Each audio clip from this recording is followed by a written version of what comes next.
Bismillahirrahmanirrahim. Assalamualaikum warahmatullahi wabarakatuh. Oke teman-teman, masih di seri video jawaban pemicu kimia organik 2. Masih di pemicu 2. Sekarang kita masuk ke nomor 2. Di sini kita harus membandingkan. Ternyata kalau di nomor 2 ini kita harus membandingkan pertama kepolaran dari sebuah senyawa karbonil dan sebuah alkin bahasa Inggris ya.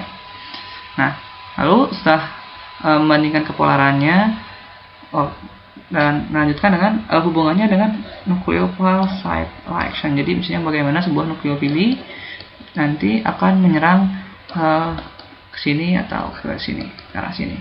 Bagaimana sebagai nucleophile site-nya? Apakah nanti kita misalkan bagus atau buruk atau bahkan tidak bisa dilakukan. Nah, sekarang kita akan masuk ke kepolaran dulu.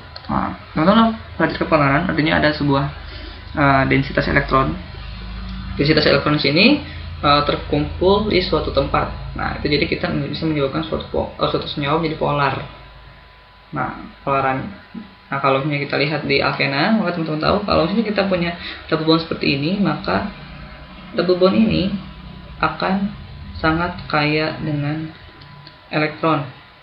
Karena ada elektron pi di sana, sehingga si ini itu malah di sini itu akan bisa bertindak sebagai nukleofili. Makanya kita bisa melakukan adisi terhadap sebuah elektrofili yang positif.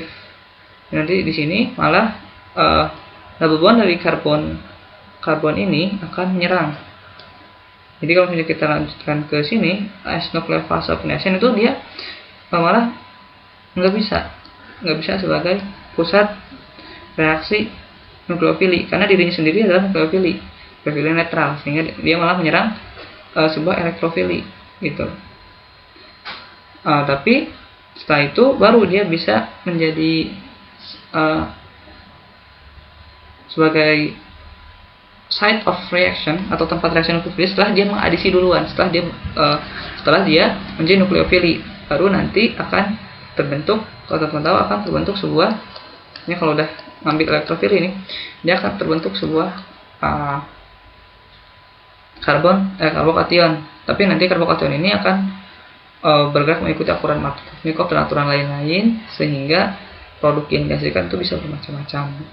Tidak mungkin sulit melakukan single produk. Kita pasti akan melakukan produk campuran. Nah, selanjutnya bagaimana sih dengan karbonil? Apa sih bedanya kepolaran karbonil dengan alkena, sebuah karbonil? Nah, kalau karbonil kita tahu bahwa ini adalah sebuah ion elektronegatif dan C terhadap O itu menjadi ion elektropositif, sehingga kita bisa tentukan bahwa di sini karbon akan parsial positif dan ini akan jadi parsial negatif, sehingga arah dipolnya itu akan ke atas. Nah, lalu sekarang bagaimana S-nucleophile site of reaction? Jadi si karbon ini adalah murni, kita bisa katakan murni tempat serangan nukleofili. Jadi yaitu tidak bertindak sebagai nukleofili duluan. Kecuali kalau biasanya dia akan bertindak sebagai sebuah site atau tempat yang bagus, dia akan menjadi tempat yang bagus karena di sini parsial positif dan dia negatif. Jadi ada perbedaan densitas elektron. Densitas elektronnya lebih banyak di O. Jadi ketika ada nukleofili menyerang ke sini itu, misalnya ada nukleofili menyerang, nah kan nukleofili menyerang, nanti ini misalnya ini akan pindah ke atas dan lanjutkan ke mekanisme selanjutnya. Jadi ini adalah dan biasanya tidak terbentuk multiproduk, tapi hanya single produk. Berbeda dengan alkena yang mengikuti nanti aturan Markov dan aturan lain, sehingga nanti dirinya akan menghasilkan multiproduk.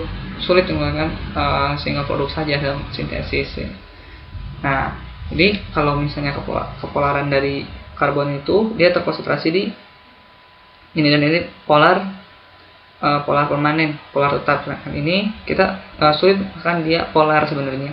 Karena kalau hidrokarbon kita anggap semuanya itu nonpolar, tapi dia punya kepolaran yang cukup di sini sebagai untuk bertindak sebagai nukleofili ketika ada reaksi adisi nukleofili. Jadi itu adalah jawaban bagi nomor 2 pemicu 2 kimia organik 2. Jadi kita bisa anggap nomor ini selesai.